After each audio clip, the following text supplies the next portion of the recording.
To add in the functionality of making an object visible or invisible inside the Govie editor, you need to add a custom property to that object. Open up your file in Blender, then click on the object you want to hide or show.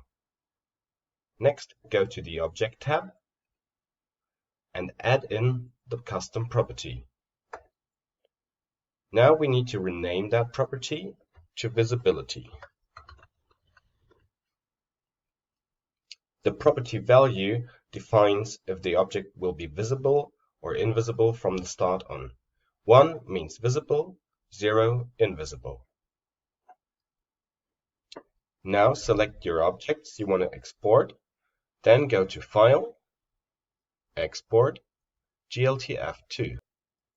In the export settings, make sure that selected objects is enabled, as well as custom properties. And also, under Format, choose GLB. This will create one single GLB file that you can upload to the Govie editor. Now let's click on Export and wait till it's done. When the export is finished, simply drag and drop the GLB file into your media library. The upload will only take a few seconds.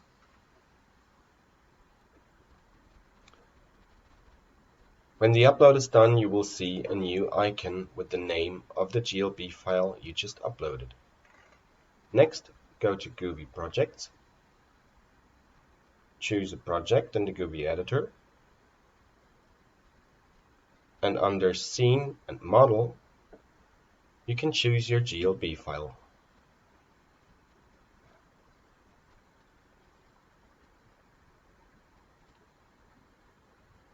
For each custom property you added inside Blender, you will get a checkbox to hide or show it.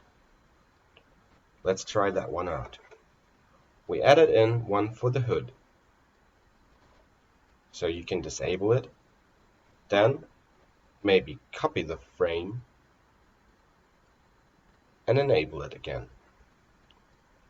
Jump in between the frames will show that the Govie editor keeps track of the properties you set.